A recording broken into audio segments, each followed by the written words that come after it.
Pero... Vamos. Bueno, y esta tarde estamos aquí reunidos para conversar junto a nuestras compañeras de comité. Hoy me toca estar aquí al mando un poco del espacio, que soy Débora Lema, trabajadora social del hospital y de este comité, junto al resto de mis compañeras que están aquí presentes. Y los invitamos en este momento para poder conversar y preguntarnos sobre los derechos al final de la vida. Que no es para nada un tema nuevo, sino que ha sido históricamente discutido, y que creemos que por el contexto en el que estamos, digamos, de la pandemia, quizás se facilitó que estos temas que son controvertidos se pongan nuevamente no solo sobre la mesa, sino también en agenda, ¿no? Sobre ciertos debates que tenemos pendientes y que nos merecemos. Así que bueno, para ayudarnos en esta reflexión sobre este tema tan interesante, hoy contamos con Ignacio Maglio. Él es abogado y bioeticista, es miembro de los comités de bioéticas del Hospital Muñiz y de la Fundación Huésped, y coordinador del Comité de Bioética del Sanatorio Pino Quieto. Así que le damos la bienvenida y te escuchamos, Nacho.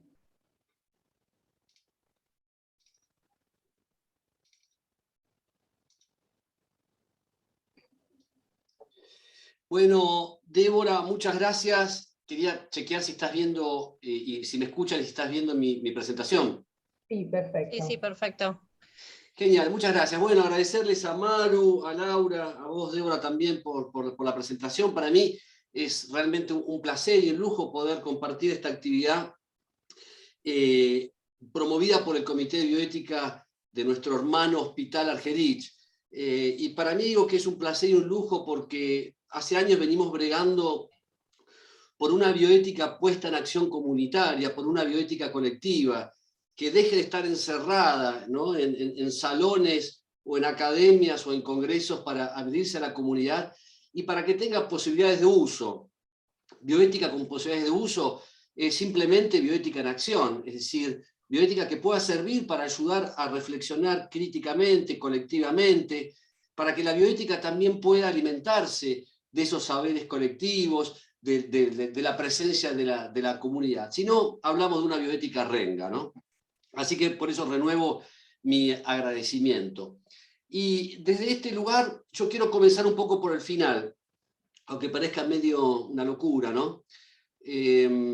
Cuando uno se pregunta si tenemos ese derecho a decidir cuándo y cómo morir, empiezo por el final diciendo algo que está al final y también empiezo por algo que yo desearía para el final de mi vida, que es lo siguiente.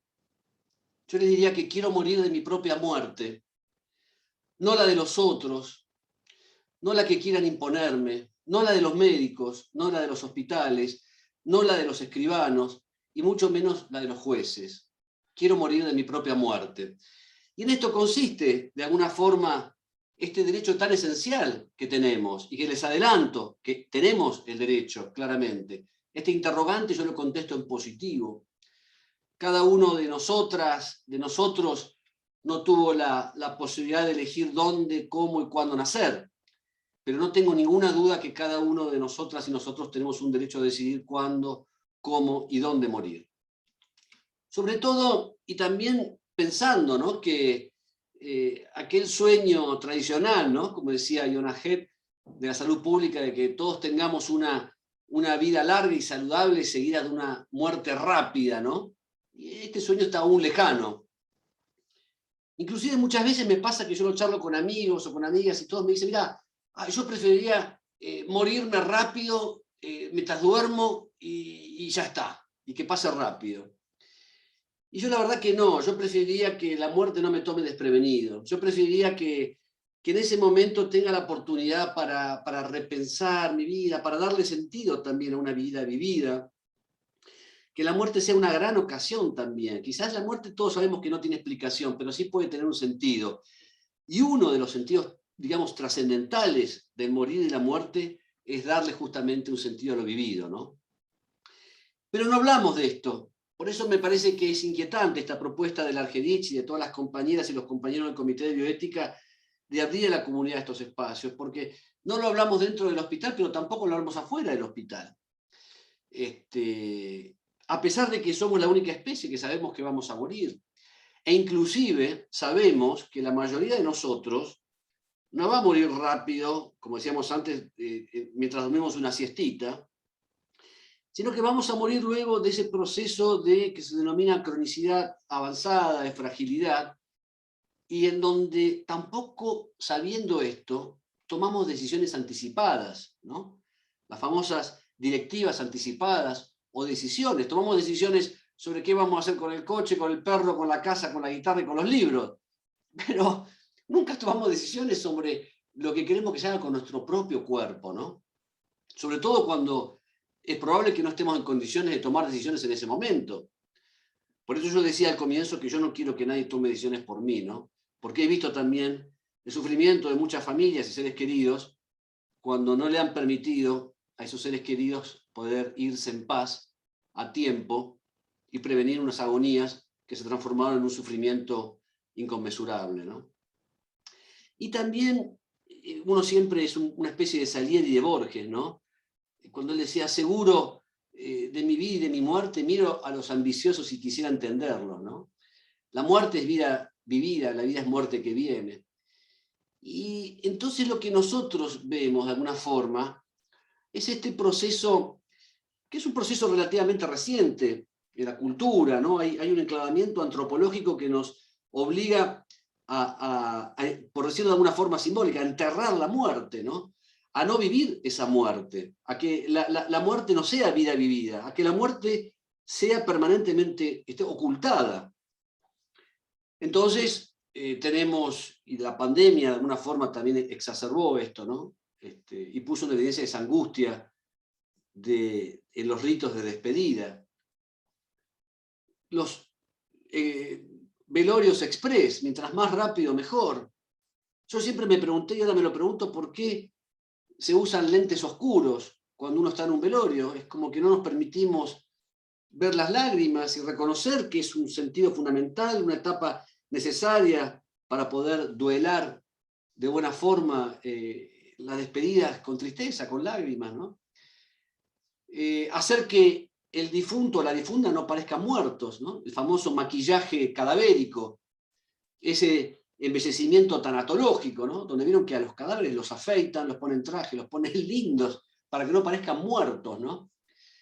Ahora, eso sí, como nos enseñaba Paco, ¿no? Paco Maglio, digamos, de alguna forma, escondimiento descarado muchas veces, ¿no? Maniqueo de la muerte. Por un lado hacemos eso, pero por otro lado tampoco le permitimos que los chicos puedan ver morir a los abuelos, despedirse, pero por otro lado a esos mismos chicos le compramos la última Play, juegos llenos de violencia, de sangre y de muerte y de exterminio, ¿no? Es una cultura que la violencia está a la orden del día.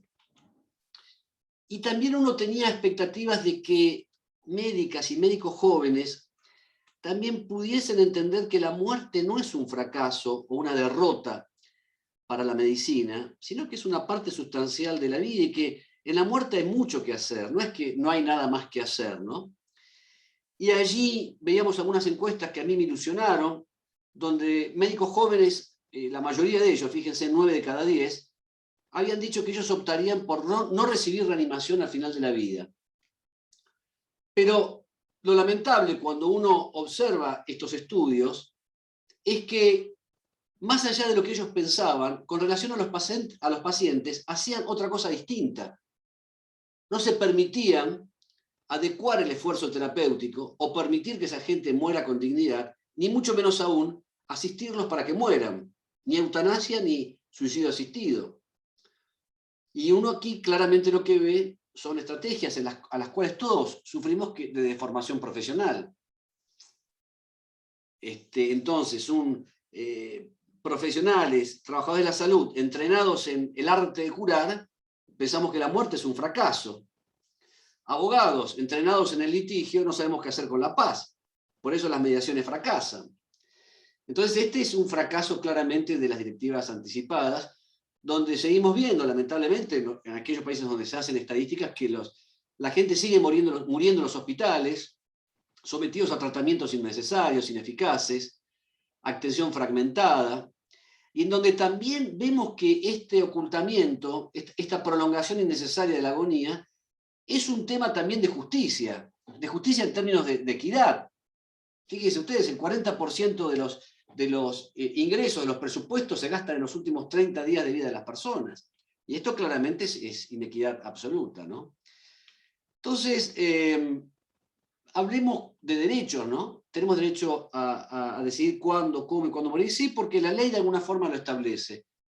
En nuestro país existe desde hace unos cuantos años esta ley, que es la Ley de Derechos de los Pacientes, que dice que todos nosotros de alguna forma tenemos que tener ese derecho a que se nos trate en forma digna, respetuosa, cualquiera sea el padecimiento, e inclusive en el propio Código Civil, que se modificó relativamente hace poco, en el año 2015, se prevé que en el caso de padecer una enfermedad irreversible, incurable o en estado terminal, cualquiera puede rechazar cualquier procedimiento médico, quirúrgico.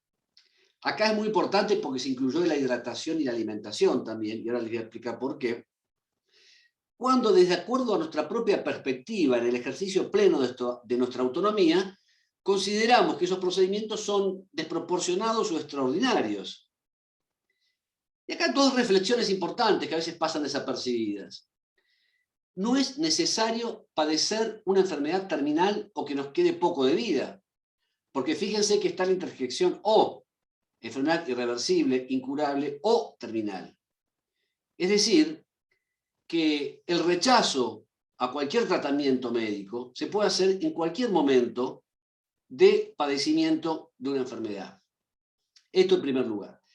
Y en segundo lugar, se incluyen la alimentación y la hidratación, porque esto ha sido y sigue siendo hoy motivo de discusión, porque para algunos, yo creo que en forma bien intencionada, pero equivocada, dicen que la alimentación y la hidratación son métodos ordinarios de conservación de la vida. Y nosotros hemos dado cuenta, y ustedes que tienen práctica hospitalaria, saben que no, que tanto la hidratación como la alimentación artificial son procedimientos médicos, y como cualquier procedimiento médico tienen indicaciones y contraindicaciones. Entonces, ¿qué sentido tiene seguir alimentando e hidratando, por decirlo de alguna forma, a cadáveres oxigenados? Discúlpenme la expresión, pero que trato de ser lo más ilustrativo posible para que nos demos cuenta de que esos métodos no son métodos ordinarios de conservación de la vida, sino que por el contrario, en algunas circunstancias pueden prolongar una agonía en forma penosa, gravosa e indigna, como le pasó al malogrado Marcelo Díez y como padecieron Adriana y Andrea, sus hermanas, durante 20 años, hasta que la Corte Suprema les dio permiso para que puedan morir en paz. Una locura, ¿no? Que si algo, como decía Gerard, nos está pasando como comunidad, es que tengamos que pedirle permiso a los jueces para morir en paz, ¿no? Pero bueno, así estamos. Entonces, yo si les preguntara a ustedes, no sé, somos más de 100 personas, veo en el chat, ¿cuántos de ustedes, y muchos de ustedes son trabajadores y trabajadoras de la salud, desarrollaron o formularon sus directivas anticipadas? Aún hoy es muy bajo el porcentaje de personas que han elaborado estas directivas anticipadas. Por eso yo les decía que es muy, muy importante que las puedan hacer. Yo al final les voy a dar mi propio modelo de directivas anticipadas, así junto 100 testigos más, ya tengo miles de testigos, gracias a Dios, para que nadie pueda tomar otras decisiones y para que ustedes me puedan ayudar en el caso que lo necesiten. Muy importante diferenciar, de lo que hablamos hasta ahora es de muerte digna, es decir, muerte digna conceptualmente, entonces, ¿qué es? Es la posibilidad de rechazar o de que se abstengan de implementar esos métodos que nosotros podemos considerar desproporcionados o extraordinarios y que prolongan la agonía. Eso, a grandes rasgos, es muerte digna. Distinto es el caso de la eutanasia. Eutanasia, por el contrario, es cuando se provoca la muerte de un paciente, también portador de una enfermedad mortal, o irreversible o incurable, a su requerimiento, en su propio beneficio, a través de la administración de un tóxico, un veneno o en general de un medicamento, de un cóctel lítico en dosis mortal. Esta es la definición que nos enseñaba Carlos Gerardi, que nosotros, por supuesto, de su gran maestro, seguimos a rajatabla. No es bueno que hablemos de eutanasia pasiva, indirecta. La eutanasia es esa sola. Esa es lo que nosotros llamamos eutanasia, a diferencia de lo que es muerte digna. Entonces, acá me salió medio un delirio shakespeariano, en verbos. Una cosa es hacer, otra cosa es dejar, y otra cosa es permitir morir, ¿no? Estos son, digamos, los tres supuestos, ¿sí? Hacer es eutanasia, dejar o permitir es lo que decíamos antes, como conceptualmente decíamos muerte digna o morir con dignidad. Pero también yo, deformado profesionalmente como abogado, juzgaba, me la pasaba juzgando pensando que teníamos la verdad de los hechos, de las realidades, que nuestra cosmovisión era totalizadora, ¿verdad? Hasta que aprendí, y la pandemia también fue una gran oportunidad de aprendizaje, que tenemos que comprender más y juzgar menos, ¿no? Y esto me parece que es clave. Pero también lo que yo he visto durante estos años es lo que se denomina medicina a la defensiva, promovida por el síndrome judicial. Muchas veces, por eso no lo juzgo, lo comprendo, trabajadores de la salud tienen miedo a llevar adelante prácticas que tienen que ver con el buen morir, justamente por ese síndrome judicial, ¿no?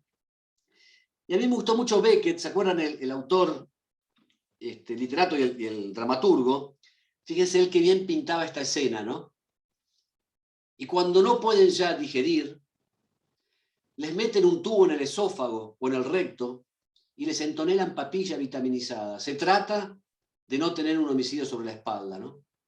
Ese fantasma del síndrome judicial, que tanto daño ha hecho a la salud colectiva y a prácticas que tienen que ver con ofrecer dignidad en el final de la vida. Cuando sabemos también, para despejar miedos, que en realidad lo único que nos separa de la muerte es el tiempo, ¿no? Como decía Hemingway. Y esto es algo que los jueces también deberían tener presente, igual que los trabajadores de la salud, al mismo tiempo que la muerte es, entre otras cosas, la misericordia del tiempo, ¿no? La muerte es ese momento también que muchas veces uno lo reclama y lo clama como consuelo, ¿no? Como decir, ya está, es suficiente. Ir más allá significa también es ir en contra de la dignidad, porque todos sabemos que no hay nada de digno en tratar de curar lo incurable. Y como decía Nietzsche también, ¿no? En determinado momento es indecente continuar viviendo, continuar vegetando cobardemente, dependiendo de médicos, aparatos, luego de que el significado de la vida, el derecho mismo a la vida se haya perdido, deberían producir un profundo desprecio en la sociedad. Y Nietzsche también decía maravillosamente, quiero morir orgullosamente cuando ya no sea posible vivir orgullosamente. Miren qué linda definición de dignidad en el final de vida. Yo si pregunto algo muy simple es, ¿dónde quieren morir? ¿Rodeado de aparatos o rodeado de afectos? La segunda opción siempre es la elegida. Aún así, la gente sigue muriendo en los hospitales, luego de esos procesos de fragilidad, de sufrimiento innecesario. Veamos en la eutanasia para ir demoliendo mitos, ¿no? Fíjense ustedes que la mayoría de las solicitudes de eutanasia se dan por lo que se denomina síndrome SIMS o síndrome de anorexia, caquexia, en donde hay un porcentaje bajo quizás, donde hay un dolor no controlado y donde hay otras causas también que están asociados a lo que se denomina la pérdida del ser. Encuestas realizadas, por ejemplo, en Inglaterra, ustedes saben que Inglaterra tiene una famosa tradición, a partir de Cecil Sanders, de toda la cultura y la tradición de hospice. Fíjense esto qué interesante, más de la mitad de los familiares que internaron en el hospice a sus familiares, digamos, o a sus allegados, más de la mitad hubiesen preferido la eutanasia o el suicidio asistido antes de verlo sufrir a sus allegados en esa agonía a pesar de los cuidados paliativos. Porque hay que decir algo muy importante. Muchas veces se dice que la gente pide la eutanasia porque no tiene acceso a los cuidados paliativos. Y esto no es tan así. Los cuidados paliativos que todos promocionamos y que todos defendemos como un derecho humano no son un antídoto necesariamente contra la eutanasia. Es poner demasiada carga sobre las espaldas de todas las paliativistas y los paliativistas amigos que hacen semejante y tan proba tarea, ¿no? Entonces, cuando hablamos de esa pérdida del ser, cuando la gente pide la eutanasia o la asistencia al suicidio, allí lo que hay es un sufrimiento que claramente expresa la pérdida de la existencia como tal. Y la pérdida del ser significa la pérdida del ser en varias dimensiones. En una dimensión profesional, social y familiar. Y cuando ese sufrimiento se transforma también en una carga para la familia y los cuidadores. Se expresa también como una sensación de pérdida de la dignidad. Cuando yo perdí mi rol en mi familia, ya prácticamente no puedo participar, no tengo capacidad ni para dar ni para recibir afectos. Que en definitiva, a mi juicio, esa es la verdadera definición de persona, capacidad para dar y recibir afectos. Y en muchos casos, y esto no hay que juzgarlo, hay que entenderlo, esas solicitudes son expresión de un temor, de un grito de socorro, de alivio, y también, y esto creo que es un ejemplo de dignidad, es como la última forma de poder ejercer autonomía, como la última forma de proclamar o de pedir dignidad. Es como tener un as en la manga.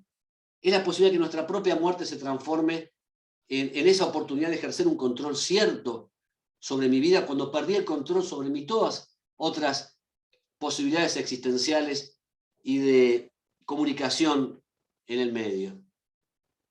Por eso decíamos que los cuidados paliativos no son el antídoto contra la eutanasia, ya que pacientes, aún con un control óptimo de síntomas y un buen cuidado, prefieren tener un control sobre ese final de la vida. Y también acá porque yo creo que es muy importante también en el campo del derecho, de la filosofía, sabemos de la filosofía y de la bioética sobre los límites del discurso narrativo, de las palabras, lo simbólico.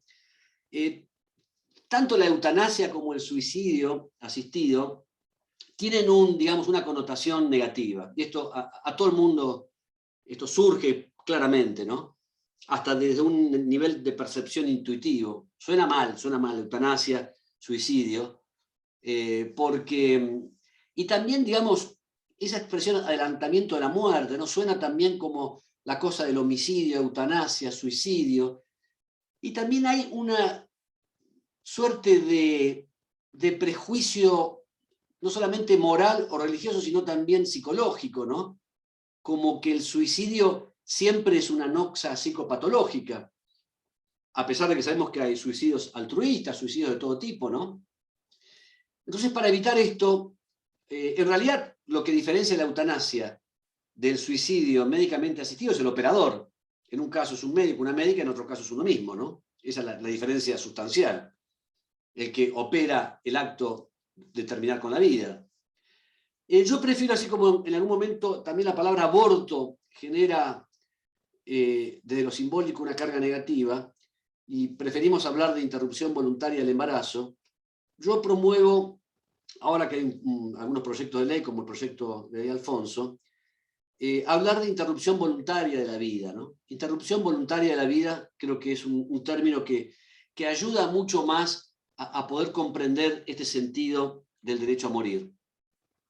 Como ustedes saben, hoy en el mundo hay 7, 8 países, Luxemburgo, Bruselas, Holanda, Australia del Norte, algunos estados de Estados Unidos como Oregon, que legalizaron la eutanasia. En nuestro continente solamente Colombia lo acaba de hacer hace poco, España también hace 1 o 2 meses atrás, y los requisitos en general que se piden es claramente que exista una declaración, que sea un acto voluntario de cada sujeto, que haya recibido información médica completa, padecer una enfermedad, grave, irreversible, que cause, un sufrimiento, incontrolable, ¿no? Pero en la Argentina hay una gran discusión jurídica. Ustedes vieron que los abogados nunca nos ponemos de acuerdo, por eso tenemos trabajo, ¿no? Gracias a Dios. Pero bueno, un sector, de la doctrina jurídica dice que tanto la eutanasia como el suicidio médicamente asistido son delitos que están previstos en el Código Penal.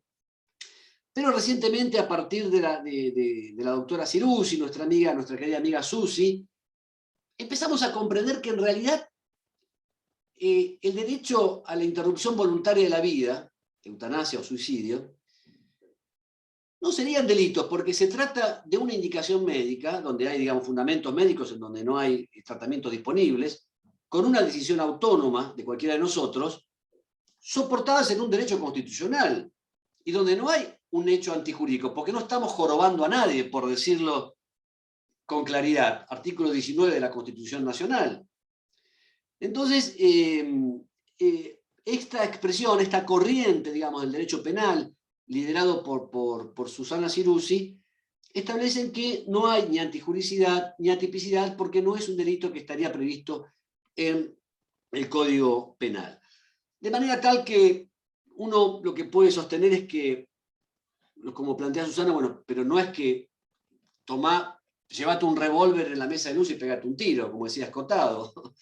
No, se trata también de lo que se denomina la teoría del debido cuidado, es decir, tiene que ver, como decíamos antes, esa solicitud, tiene que haber un dolor físico intolerable, sin perspectiva de mejoría, el paciente claramente tiene que estar totalmente, digamos, informado, se tomó esa decisión en conjunto, contar con una interconsulta, que esto también está previsto en la ley, también la posibilidad de que los comités de bioética puedan indicar o puedan tratarse cuando se trate de casos, digamos, que presenten algún dilema.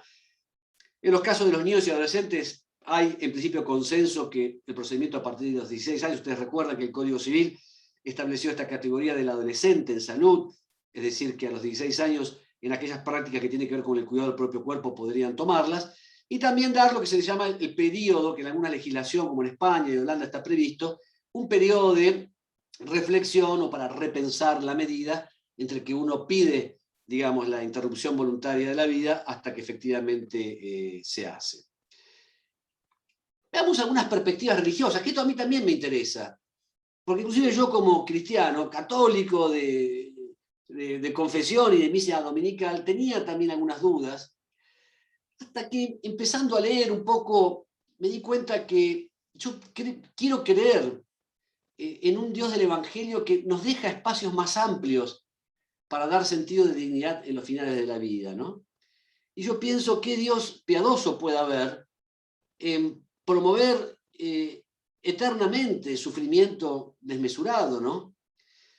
Y fíjense ustedes, esto es reciente, esto es de la semana pasada, pero recién dan una estadística, la estadística más grande que se hizo en el mundo, en el 2019, encontró que en Inglaterra, el 82% de los cristianos y el 80% de las personas de otras religiones apoyaban la muerte asistida en aquellos enfermos que padecían enfermedades terminales.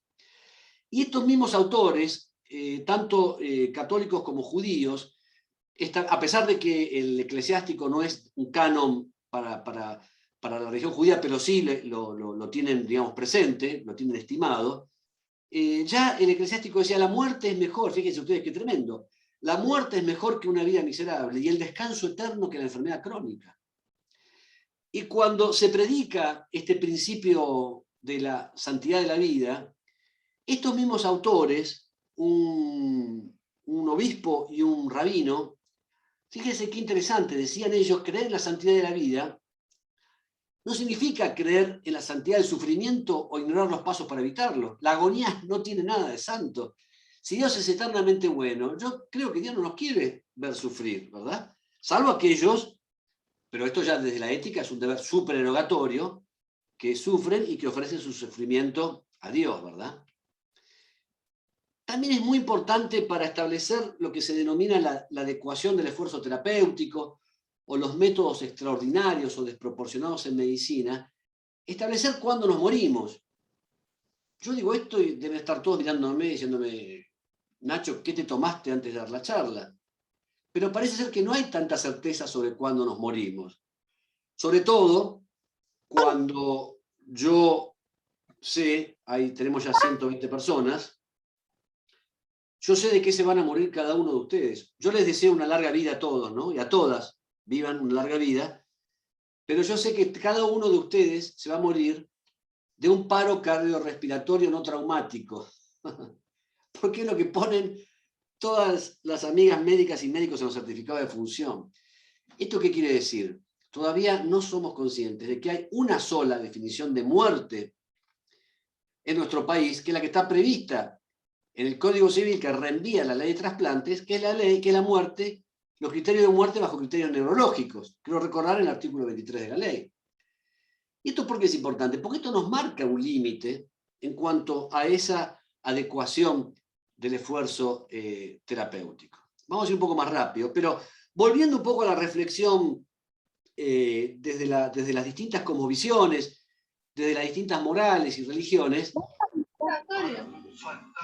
Yo si les puedo pedir... Gracias, hay una interferencia.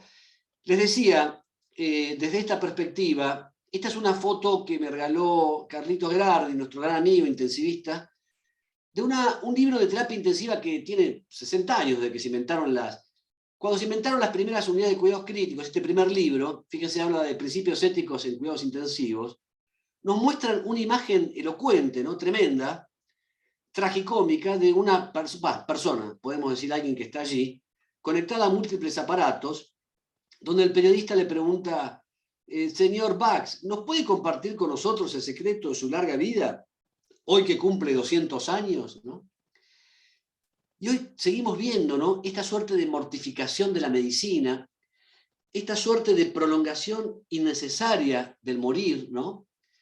Vemos hoy los sistemas de transhumanismo, de hibridación, donde hasta ya tenemos implantes en el neocórtex de chips para que en algún punto puede ser ventajoso para algunas patologías, pero en otros se presenta esta idea de la inmortalidad, ¿no? Fíjense, 500 años atrás, 5 siglos igual, podríamos decir, como decía León Gieco, Santo Tomás nos enseñaba que si la enfermedad no solo es incurable, sino que significa un tormento y un martirio continuos, no se debe vacilar en ir a la muerte. Los sacerdotes y autoridades deben otorgar el permiso a los familiares y médicos. Si esto no es interrupción voluntaria de la vida, ¿qué es? ¿No? Ya también la conferencia episcopal en Estados Unidos, esto me pareció también una lógica teológica incuestionable, ¿no? Ellos decían, Dios es quien determina el momento de la muerte. Por lo tanto, es tan ilícito intentar abreviarlo como abreviarlo, ¿no? Es decir, acá lo que se promueve es la muerte digna, quizás no tanto la interrupción voluntaria. Pero en cuanto a la muerte digna y a la dignidad, fíjense que la interrupción de los tratamientos médicos también están absolutamente admitidos por la Iglesia Católica, el Catecismo, por el judaísmo, claramente. En aquel momento, el rabino nos enseñaba que el judaísmo está de acuerdo con que el encarnizamiento terapéutico, sostenido de cualquier forma, es un encarnizamiento, se está artificialmente yendo más allá. También nuestros hermanos evangelistas, la Iglesia Evangelista es clara cuando establece que debemos aceptar la muerte porque no somos eternos. Ejercer violencia sobre ella, tampoco podemos evadirla. El islamismo, tan criticado ahora cuando se lo confunde con movimientos fundamentalistas, que nada tiene que ver la religión con esto, claramente también está en contra de cualquier situación que prolongue esa agonía. Y también, finalmente,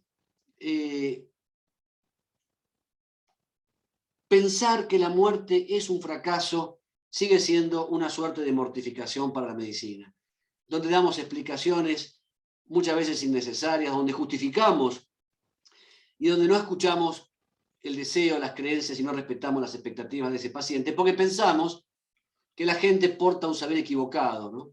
Entonces ese rasgo de ese modelo médico hegemónico de creer que nosotros somos dueños de la verdad, claramente tenemos que empezar a derrumbarlo, a través justamente de ampliar la comunicación efectiva, de ampliar lo que llamamos las posibilidades de un nuevo escuchatorio, ¿no? Como decía Paco, trasladar esa idea del interrogatorio, interrogar menos y escuchar más, ¿no? Porque ya lo enseñaba Hipócrates en aquella lejana isla de Grecia, ¿no? En la escuela de Kos. Decía, muchos pacientes solamente se curan con la satisfacción que les produce un médico que los escucha, ¿no?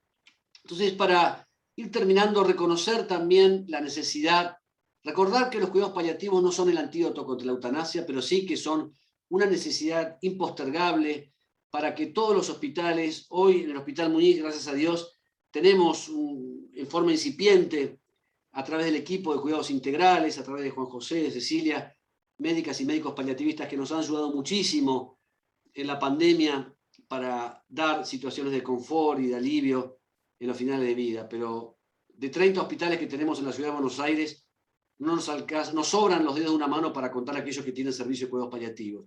Y donde aún tenemos una ley pendiente de aprobación por una de las cámaras, que esperemos no pierda estado parlamentario. Entonces, reconocer y promover que cada uno de nosotros pueda ser un militante para reclamar que la atención paliativa sea considerado un derecho humano. Un poco para ir más rápido también y sintetizar, bueno, los derechos que cada uno de nosotros tiene en los finales de la vida tienen que ver con ser atendidos por equipos de salud competentes, porque se respete nuestra intimidad, porque podamos decidir, porque no se prolongue esa agonía en forma penosa, gravosa. Tenemos derecho al alivio del sufrimiento total, tanto físico, emocional, espiritual y social. Derecho a que nosotros y también las familias sean ayudadas a la aceptación de la muerte, aún después de acontecida la muerte. Derecho a que no se nos juzgue moralmente. Muchas veces los diagnósticos que se nos dan son fusilamientos. Tenemos derecho a poder expresar con libertad nuestras experiencias religiosas y espirituales. Derechos a morir acompañados y en paz. Alfredo Navigante, siempre lo recuerdo, Alfredo, lo recordamos porque gracias a Dios está entre nosotros. Él escribió algo muy lindo y él decía, nadie quiere morir, luego de haber acompañado a cientos de personas en los finales de la vida, él dice, nadie quiere morir solo, todos quieren morir acompañados. El derecho a morir en casa cuando esto lo permitan. Y yo les contaba el caso de Marcelo Díez, acompañamos a Andrea y a Adriana, sus hermanos, durante tanto tiempo, y en aquel momento yo les dije, ojalá, y lamentablemente me equivoqué, no tengamos que poner en la lápida de Marcelo lo que pusieron en la lápida de Nancy Cruzan, ¿no? Cuando dijeron hija, hermana, tía muy querida. Nació el 20 de julio del 57, murió en el 83, enterrada en paz el 26 de diciembre del 90. 7 años pasaron hasta que un juez pueda autorizar que se vaya en paz. Entonces, cuando la enfermedad ya ganó, hay que reconocer esa situación que no es una derrota. Como nos enseñaba Yonah Head, es necesario, es crucial volver a ver la persona, volver a escuchar, redescubrir su historia individual, sus logros, sus esperanzas, sus temores. Para algunos, como decíamos antes, la muerte conlleva una nada eterna. Para otros, los que creemos en una vida más allá, se prolonga en una versida eternidad. Pero los dos puntos de vista tienen un punto en común, que es la capacidad de brindar consuelo. Como les decía antes, la muerte es la misericordia del tiempo, ¿no? Y también algo que aprendimos con los años y después de atender distintas comunidades, distintos pacientes, reconocer que la muerte también es un hecho sagrado, sagrado en el sentido secular, no religioso. Es decir, cuando alguien muere, allí está pasando algo. No puede pasar desapercibido ese hecho. Esta imagen es una imagen cruda porque son papás que se están despidiendo de un niño. Este es el dolor más indecible quizás, ¿no? Pero fíjense que allí la decisión de prolongar el cuerpo de ese niño, y en esa consideración, digamos, donde hay un reconocimiento que allí algo pasó, algo sagrado pasó, ¿no? Entonces, esto creo que no nos debe ser ajeno, ¿no? Como diría León, ¿no? Que la muerte no nos resulte indiferente, ¿no? Que la guerra no sea indiferente, que la muerte no nos resulte indiferente de alguna forma, ¿no? Entonces, para ir terminando, reconocer lo que le dije al principio. No elegimos dónde y cómo nacer, pero tenemos ese derecho tan importante de poder decidir dónde, cómo y cuándo morir. Y para terminar, como yo sé que algunos de ustedes no tienen todavía, no han redactado un testamento, una directiva anticipada, les ofrezco esto que yo hice hace unos años y que actualizo permanentemente, ¿no? Que es mi directiva anticipada, mi testamento vital, que brevemente dice así: en cualquier caso y por cualquier causa que me lleve a un estado grave de enfermedad, con pérdida de la conciencia, y como les decía antes, ¿no? Ese sentido de la persona, que es comunicarme, dar y recibir afectos, rechazo cualquier soporte vital que me quieran implementarme. Y aquí defina, ¿no? Cualquiera, desde soporte quirúrgico, kinésico, hidratación, cualquiera. Declaro también que no tengo miedo al adelantamiento de mi hora final, si ello es consistente con evitar sufrimientos inútiles. Eso es, de alguna forma, lo que yo considero sentido de dignidad. Y también, si el azar de mi hospitalización me sitúa en personas que no quieran respetar mis deseos, yo pido y solicito que den intervención a la autoridad judicial de turno para que se respete mi decisión. Y aquí también esto lo dice el Código Civil, porque acá les quiero comentar algo muy breve. Los testamentos o las directivas tienen siempre un sentido negativo, es decir, de rechazo. No quiero antibióticos, no quiero diálisis, no quiero respirador, que está muy bien. Pero yo descubrí también que yo quiero algo también positivo, ¿no? Es decir, por ejemplo, no sé, que mis órganos puedan ser utilizados, si no sirven para trasplantes, para la ciencia de la salud, para que las chicas y los chicos que estudian medicina o enfermería puedan utilizarlos, Rechazo, esto también me parece importante para mí, cualquier arreglo floral. Cuando yo veo esos velorios que hay, no sé, miles y miles de esas coronas que salen una fortuna de guita, yo dije, no, esto es, esa guita, si quieren usarla, gástenla en un comedor, por ejemplo. Y después, en cuanto a la parte propositiva, yo digo esto, quiero que me velen mis seres queridos en mi casa, no en un hospital rodeado de aparatos, disfrutando de los mejores vinos, nuestras mejores canciones y recordando nuestros mejores encuentros. Y como les decía al principio, termino con esto, quiero morir de mi propia muerte, no la de los otros, no la de los médicos, la de los escribanos, ni mucho menos lo de los jueces. Entonces, claramente lo que tenemos que evitar, queridas amigas, amigos, es esto, ¿no? Personas que mueren con hambre de piel, ¿no? Esto creo que es la mayor ignominia, pero como yo sé que en el Hospital Argerich, en todos los hospitales donde ustedes ejercen esa maravillosa arte de cuidar, diría yo, más que de curar, termino, antes de pasarles un videíto, con esta adaptación que hice de Kundera, que creo que es la verdadera expresión y el homenaje a todas ustedes y ustedes que trabajan en salud asistiendo a personas en el final de la vida, porque es allí cuando ese acto bondadoso alcanza su máximo esplendor y pureza humana, ¿no? Cuando quien lo recibe carece de todo poder, aquella persona por morir, ¿no? Que se está yendo. Entonces, un poco para terminar, si me dejan, prometo no aburrirlos más, quería compartir este pequeño video que también da cuenta de un poco lo que dijimos sobre esta forma de cómo ocultamos y cómo dejamos la muerte para otro momento, ¿no?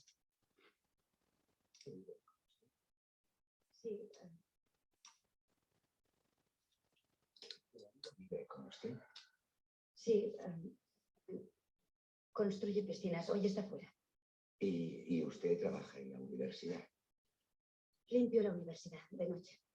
Tiene 23 años. En diciembre cumplo 24. Soy Acuario. ¿Y usted de qué signo es? Dígame, ¿qué coño me pasa? Hemos repetido la eco 3 veces. ¿Está segura de que prefiere no avisar a su marido? Sí, prefiero no avisarle. Hemos hecho la eco 3 veces y he solicitado una biopsia. ¿Y? Usted tiene un tumor en ambos ovarios. Ha alcanzado el estómago y empieza a extenderse al hígado.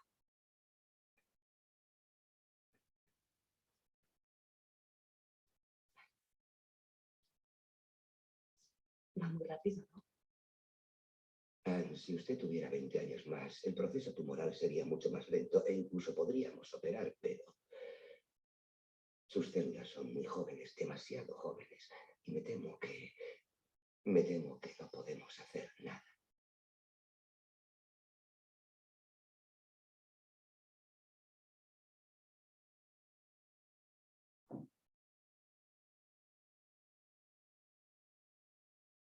Joder.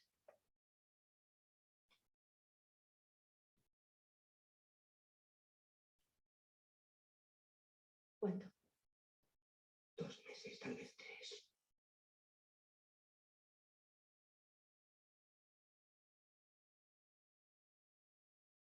Y yo pensando que estaba embarazada. No. Me temo que no.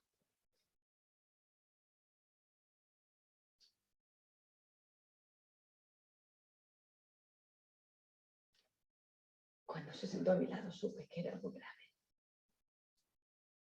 Mi despacho está en obras, están cambiando el aire acondicionado.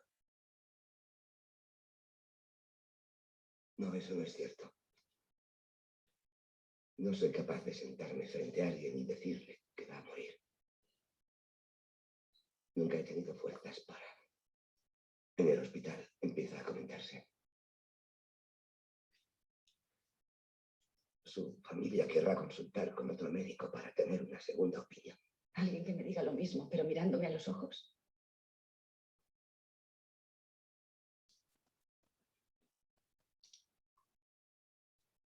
Bueno, no sé si se pudo apreciar y escuchar, pero les agradezco otra vez, Maru, Débora, Laura, la invitación y a disposición. Gracias. No, por favor, Nacho, muchas gracias a vos. La verdad que siempre, no solo escucharte, siempre uno tiene como la atención puesta en otras cosas y siempre es nuevo y nos seguís aclarando muchas cosas, un tema que nos interpela, no solo como profesionales, sino como personas. Algunas personas estaban diciendo que el video se escuchaba poquitito, igual esto está grabado y va a quedar en el canal de YouTube, así que cualquier cosa lo pueden volver a escuchar. Hay un montón de preguntas, así que y también muchos comentarios, así que vamos a ir seleccionando inicialmente las preguntas y después pasamos a algunos comentarios para seguir conversando, si les parece. Bueno, a ver, Maru, ¿empiezo, te parece? Vale. Bien. A ver. Si querés, Bueno, primero, a ver. no, la primera pregunta dice, Nacho, esto lo dijiste, pero por ahí no quedó claro. Dice, ¿en Estados Unidos es legal pedir el suicidio asistido o solo en algunos estados? Sí, solo en algunos estados. En Oregon, en Oregon tradicionalmente fue uno de los primeros estados donde se legalizó la eutanasia. Y un dato importante, así como pasó con el divorcio, ¿se acuerdan que cuando se discutió el divorcio, muchos se alarmaron y dijeron, uy, va a haber un montón de divorcios, toda la gente se va a querer divorciar? Esto no pasó. De la misma forma que con la ley de muerte digna y suicidio asistido en Oregon, no aumentaron, se mantuvieron constantes, aproximadamente es el 0.6% de todas las defunciones son los pedidos de eutanasia o de suicidio asistido. Bien, mira, acá habían surgido varias que tienen que ver con el tema de salud mental. Preguntan, por ejemplo, hasta ahora se habló solo de padecimientos físicos, pero ¿qué ocurriría en el caso de los padecimientos psíquicos? Mencionan un caso muy conocido de Holanda, de Noah Potobem. Bueno, está bien, porque la ley no diferencia entre enfermedad física o mental, de manera tal que cuando la ley no hace ninguna diferencia no tenemos por qué hacerla nosotros. Entonces tenemos que remitirnos al concepto de enfermedad, digamos, que vinculado a la salud, que no es ausencia de enfermedad, sino que es cualquier afectación a ese completo estado de bienestar psíquico y social, con lo cual claramente el padecimiento mental, en algunos casos, puede ser también una especie de pérdida de ese ser, ¿no? De esa conexión existencial, ¿no? Bien. Nacho, hay otra pregunta que dice, ¿qué ocurre con las directivas anticipadas en pacientes adolescentes y pediátricos? Bueno, es una muy buena pregunta, donde no hay una respuesta unívoca. Por ejemplo, un sector de la doctrina dicen que textualmente, cuando el código dice las personas plenamente capaces pueden dar directivas anticipadas, si uno literalmente, ¿no?, hace una interpretación exegética del Código Civil, dice, bueno, las personas plenamente capaces son las que tienen 18 años. Sin embargo, yo creo que esto hay que, digamos, dimensionarlo por el artículo 26 también, que establece que a los 16 años cualquier persona puede tomar decisiones de salud vinculadas al cuidado del propio cuerpo. Y también conocer en línea con la Convención Internacional de Derechos del Niño, es decir, en el sentido de promover lo que son capacidades progresivas, ver cada caso no hay fórmula, digamos. Muchas veces no es lo mismo un pibe de 14 años, de un lugar, de un barrio, que otro pibe con la misma edad, pero con otras características, otro enclavamiento cultural, antropológico. Yo creo que hay que hacer una evaluación de capacidades progresivas en cada caso, pero promoviendo derechos y teniendo que el foco es el más alto interés del niño, ¿no? Bien. Otra pregunta dice que la mayor duda acerca de las directivas anticipadas es la intervención de un escribano, y si podés explicarlo bien. Bueno, esa es una muy buena pregunta, porque en esto también hay malentendidos que están justificados por una mala praxis legal, porque el decreto reglamentario de la ley 26.529, que es la ley de derechos de los pacientes, que incorporó las directivas anticipadas, establece la necesidad de un escribano. Y claramente la persona que redactó esto es una persona o que estaba perturbada o que en su vida pisó un hospital, porque yo en el hospital no puedo pedirle que paguen un escribano para que uno pueda formular una directiva anticipada. Entonces, con Sandra Bierba y muchos otros autores haciendo una interpretación más progresiva en términos de promoción de derechos, y luego de la sanción del Código Civil, digamos, tenemos el convencimiento de que no se requiere ninguna fórmula formal, no es necesario ni un escribano ni un juez. Nosotros, como la directiva que yo les leí al final, digamos, pensamos que solamente uno o dos testigos en un papel simple firmado, ¿no? Con algunos temas prácticos, digamos. Yo elegí a testigos que son un poco más jóvenes y más saludables que yo, pensando que puedan supervivirme, ¿no? Nada más que eso, son consejos prácticos, pero ninguna formalidad. Ahora, nada quita que cualquiera que quiera formularlo, que si les da mayor tranquilidad, tenerlo, digamos, a través de un acta notarial o un escribano, por supuesto. Y aparte, hay, provincia de Buenos Aires, hay libros, ya hay actas de disposición para actos de última disposición, ¿no? Bien, acá hay un comentario, Nacho, que se repite y que por ahí estaría bueno para aclararlo, que dice: los países que han legislado para permitir el suicidio asistido o muerte digna se han encontrado decisiones tomadas por familiares ante la incapacidad del sujeto. Y es algo dudoso, ya que los familiares no necesariamente comparten los sentimientos del sujeto que está inconsciente o incapacitado para decidir. Sí, digamos, es una muy buena pregunta porque, digamos, la contracara, o lo que esto podría producir es lo que muchos denominamos con la mistanasia, ¿no? Que la mistanasia es esa muerte infeliz producida por abandono social y desatención médica, ¿no? Ese es un extremo claramente no querido, pero ya te digo, la experiencia donde está documentado Holanda, por ejemplo, y en Oregon, donde hay estudios hechos recientes, han demostrado que no han proliferado situaciones, digamos, de abandono o donde las familias, digamos, porque los mecanismos, cuando está reglamentado, son, como dijimos ahora, como vimos, por ejemplo, el de Holanda o el de Colombia o el de España, que se acaba de realizar hace 2 meses, son muy, digamos, contundentes en cuanto a tener certeza de la situación, digamos, y las preferencias de ese paciente. Acá yo había habido en un chat que decían que en el caso de Marcelo Díez nunca él había tomado una decisión sobre el retiro de soporte vital y que los que hicieron fueron las hermanas. Yo quiero decirle a esta persona que consulta que no es así, que en el juicio justamente, tanto Andrea como Adriana testificaron que hace muchos años, cuando Marcelo era joven, estaban leyendo una revista de Reader Digest, no me acuerdo el nombre ahora, que era muy popular en aquel momento, donde contaban la historia de Karen Quinlan, ¿se acuerdan? Aquella infortunada adolescente americana que luego de tomar alcohol con pastillas está en una situación de estado vegetativo. Y Marcelo, en ese momento, con 14 años, leyendo esa noticia, les dijo a las hermanas: si algún día a mí me llega a pasar algo de esto, por favor, no me dejen vivir en estas circunstancias. Y esa fue una de las razones por la cual la Corte hizo lugar al reclamo de las hermanas, ¿no?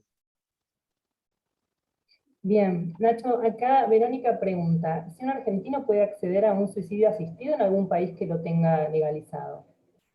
Perdón, no llegué a entender, ¿cómo? Si un argentino, una persona de acá, puede acceder a un suicidio asistido en algún país en donde esté legalizado. Sí, desde ya, sí. Es más, el problema que esto ha generado es un turismo tanatológico o un turismo eutanásico. Ustedes saben que hay ya muchas personas que tienen, pero para esto, claro, es una muerte VIP, digamos, ¿no? Es un suicidio VIP, porque uno tendría que tener las herramientas y los elementos, la plata y los recursos necesarios para poder hacerlo, ¿no?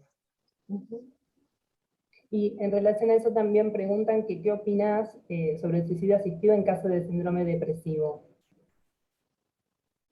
Bueno, a ver, esto es un poco lo que decíamos antes. El tema del suicidio, detrás del suicidio está el estigma del enfermo mental, ¿no? Del padecimiento mental, de la discriminación. Si hay quizás un padecimiento que tiene una doble carga de estigma en nuestro país y en el mundo, es el padecimiento mental. Con lo cual, eso yo ya lo dije. Pero en aquellos casos en donde ese padecimiento, digamos, es refractario a cualquier digamos, situación o cualquier alternativa terapéutica, si ese sufrimiento es incompatible con cualquier sentido de dignidad que esa persona le da a sí misma, y yo creo que es un motivo más que suficiente. Yo también con los años aprendí a respetar mucho la autonomía, ¿viste? Es decir, a juzgar menos, a despojarnos un poco de ese paternalismo que nos deformó y nos sigue deformando nuestro trabajo asistencial, ¿no? Creo que estamos con las preguntas, Debbie, ¿no? Sí, Perdón, si puedo. Dale, Lau. Sí. Obvio. Sí, yo sí puedo, tengo una pregunta para Nacho, espero que se escuche bien porque estoy con muy mala conexión.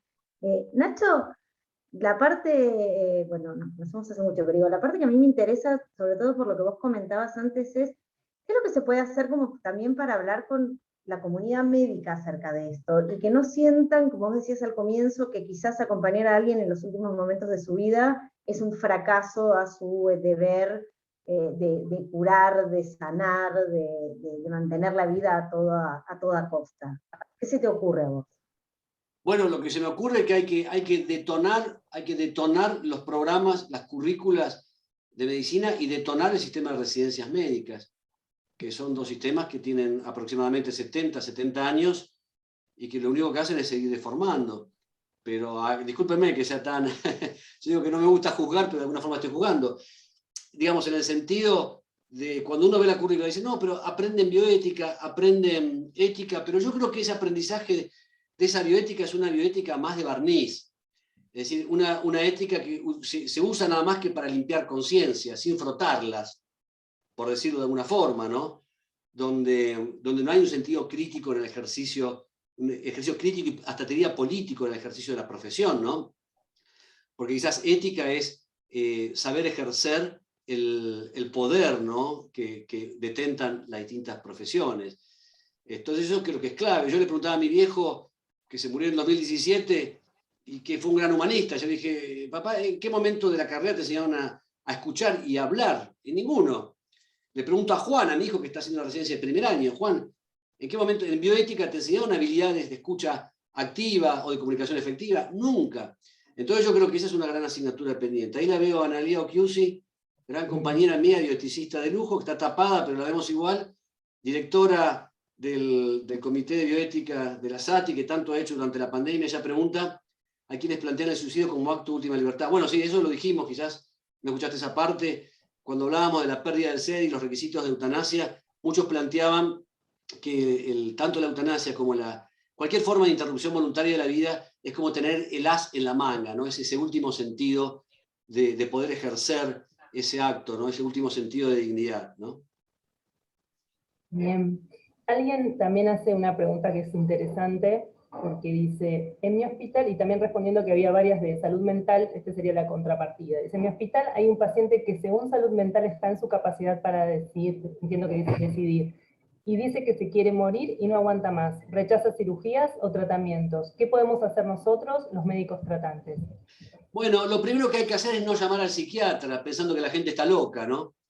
A mí me pasa esto, después de 30 años en el hospital, cuando alguien, y me pasó cuando en los primeros casos de VIH-Sida, te digo 85, 84, cuando era una enfermedad fatalmente fatal, la gente se moría en el hospital, y morir en el hospital era una cosa absolutamente espantosa. No es el mejor lugar para morir en un hospital. Entonces, en aquel momento, cuando la gente decía, mire, yo no me quiero curar, no quiero tomar nada, quiero irme a casa, cuando la gente no se quiere curar, lo primero que se hace se llama psiquiatra porque dice, este tipo está loco.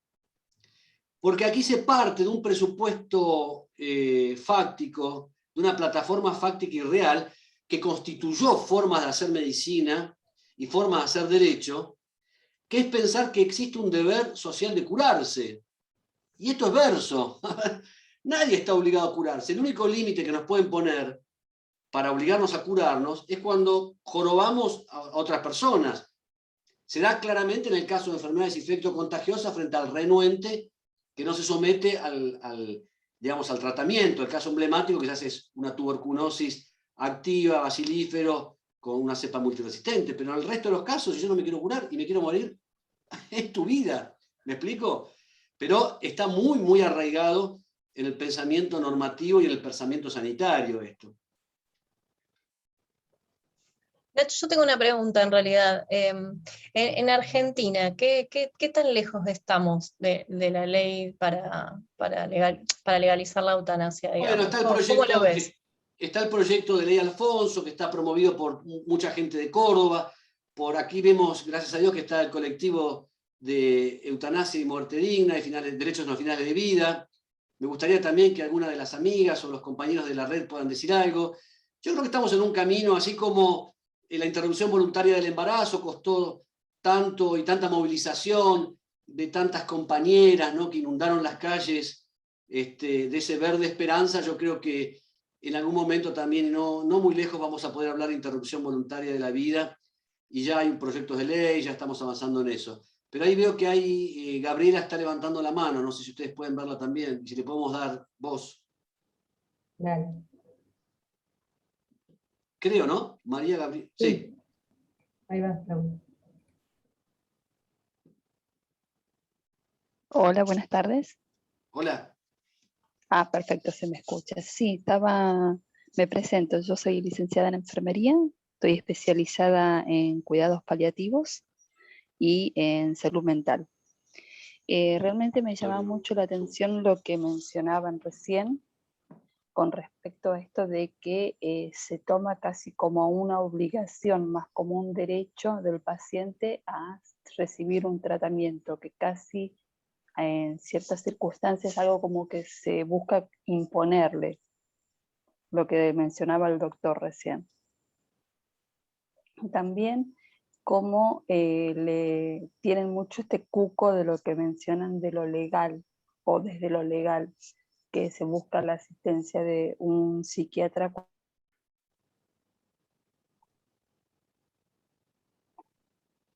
Yo te dejé de escuchar, Gabriela. Sí, yo también. Sí, me parece que se dejó de escuchar. De última, Gabriela, si querés, lo que podés hacer es dejar la pregunta en el chat y alguna de nuestras compañeras del comité la puede tomar, porque no te escuchamos.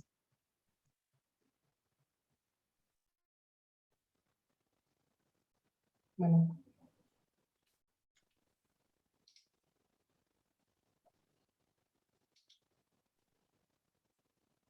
Pues había alguien que también hacía un comentario respecto a lo que habías hablado al principio, de esto de poder aplicar la bioética, ¿no? Y que sea bioética en acción, y dice que es una contradicción en cierto sentido, porque en salud se habla recién de bioética en las situaciones extremas, cuando debería estar presente en todos y cada uno de nuestros pasos como personas que estamos al cuidado de la salud de otros y otras. Sí, sí, coincido plenamente. Uh-huh.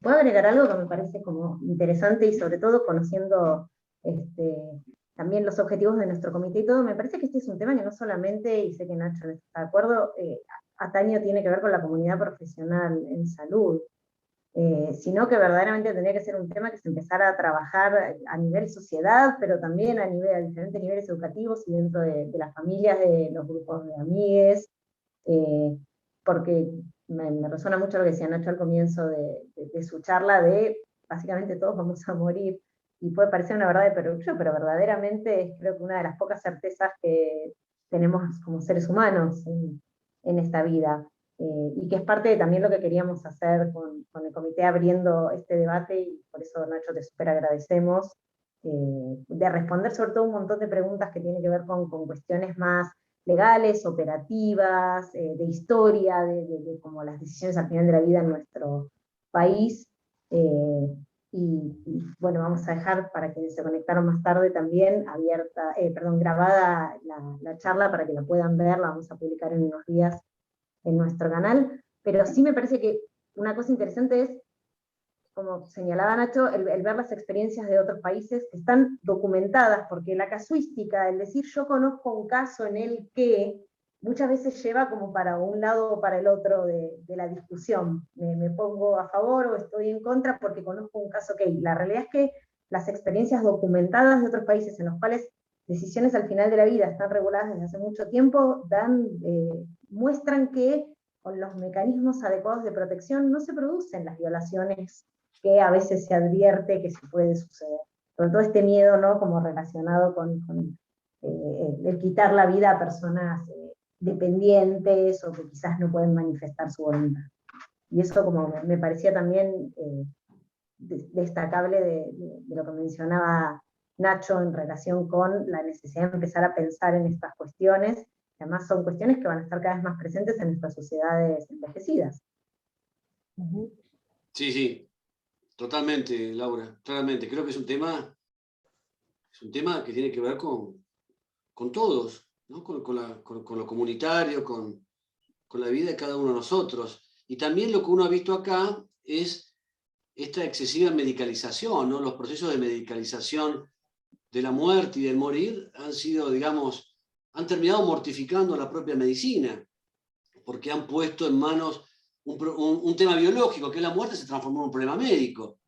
Entonces creo que este es otro de los grandes temas, como bien vos decís, Laura, es decir, hay una apropiación medicalizada de la muerte, igual que en los inicios de la vida, ¿no? Es decir, se han medicalizado tanto que van desde episiotomía hasta cesáreas y transforman a una persona gestante en una persona enferma, ¿no? Lo cual a todas luces es un delirio, ¿no? Y eso también, en términos de derechos, te marca un sistema de derechos distinto, ¿no? Y porque también hay una dualidad en términos de poder, donde en definitiva quien decide cómo, cuándo y qué morir es el estado terapéutico, y no tu propia expectativa o tu propio sentido de dignidad. Agregando un poco un comentario que trae Mabel, que es colega trabajadora social, ella dice que es imperante que los equipos de cuidados paliativos orienten y asesoren a las familias sobre aspectos de la agonía y fin de vida cuando el paciente decide morir en casa. Y yo pienso que absolutamente, pero también es un poco esto de la especialidad al final de la vida, ¿no? Como si fuera exclusivamente una responsabilidad de los cuidados paliativos, y tampoco lo es, porque si no después también está esta mochila que sentimos cuando se habla de eutanasia, los que nos dedicamos a los cuidados paliativos. Creo que justamente tiene que pasar por el poder socializar estas cosas a todo el equipo de salud, ¿no? A todos los trabajadores de salud, porque esto es, o sea, la muerte y el final de la vida es algo que atraviesa las instituciones de salud desde que están creadas. No solamente desde que surgen o hay un equipo de cuidados paliativos o no. Esto como opinión. Sí, totalmente. Aparte es un hecho relativamente reciente, novedoso. Yo te digo, cuando yo era chico, en el antidiluviano, no tanto, la gente moría en casa y los rituales de despedida, no había casas fúnebres. En la misma cama donde se moría, se velaba, se invitaba al barrio, se invitaba a la gente, se tomaba una copa. Nunca faltaba el borrachín que iba a todos los velorios para tomarse una copa. Muchos recordarán, los que, digamos, cuando eran ritos de despedida, donde el aparato, el orden médico era inexistente, digamos, ¿no? Alguien pregunta también algo interesante que dice, ¿en qué medida se da la eutanasia en la clandestinidad en Argentina? Bueno, ese es un buen punto, ¿no? Porque es como la tortuga de jardín. Todos sabemos que está, pero nadie sabe dónde está, ¿no? Así fue la muerte del malogrado Ramón Sampedro, ¿se acuerdan ustedes? Que también lo corporizó Javier Bardem en Mar Adentro. El tipo, cuando, frente al temor de todos, cuando se hizo público su pedido, cuando la Corte de Estrasburgo rechazó su pedido, él le dijo a los jueces, miren, la vida no es una obligación, la vida es un derecho. Y terminó tomando cloruro de potasio y veneno para ratas. Yo tengo la grabación original, tardó 40 minutos en morirse, fue una muerte espantosa, ahogándose, digamos, digamos, una situación totalmente oprobiosa, ¿no?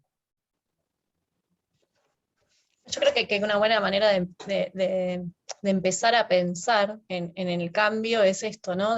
Como decías vos, Nacho, hablar de la muerte como algo natural, que nos va a ocurrir a todos y que es una certeza, y nosotros como trabajadores de salud y la comunidad que está presente también, que no sabemos ni cuándo ni cómo, y esto de plantearnos de qué es la vida para nosotros, qué es la muerte para nosotros, es como el primer paso para poder pensar todas estas cosas. Incluso esto de las directivas anticipadas, de decir, tenemos esta opción de poder elegir nosotros, ¿no?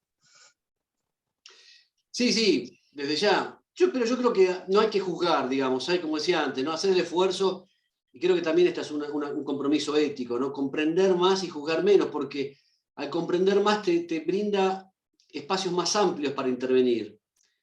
Me hacía reír cuando, ¿se acuerdan? Woody Allen decía, yo no le tengo miedo a la muerte, pero no me gustaría estar allí cuando ello suceda, ¿no?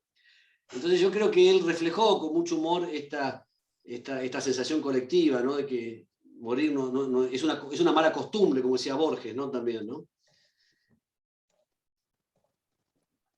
Nacho, para hacerte la última, a ver, acá tengo un tema con, no termino de entender, capaz vos sí. Dice, en el caso del COVID, ¿aplica lo de querer o no querer fregar al otro? Derecho personal versus social, con aplicación o no de cierto tratamiento.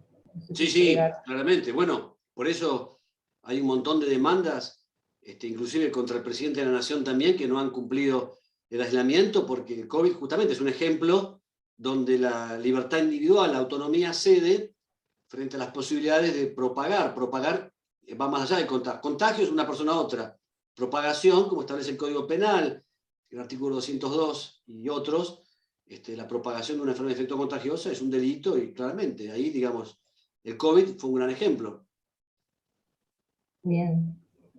Bueno, si no hay más preguntas, Muy bien. te agradecemos muchísimo de vuelta, Nacho, por ser parte de este segundo encuentro de conversaciones con el comité y bueno, por tratar un tema que siempre es tan complejo y que tiene tantas vertientes. Así que bueno, agradecidas de que nos ayudes a reflexionar, invitarte a los próximos y a todo el resto de los participantes y las participantes que están hoy. Seguramente en estos días les haremos llegar el flyer con la nueva actividad y conversación que tendremos el mes próximo. Bueno, muchas gracias a todos y a todas. Muchas gracias. Chau, chau. Muchas gracias. Muchas gracias a todos, gracias Nacho. A ustedes.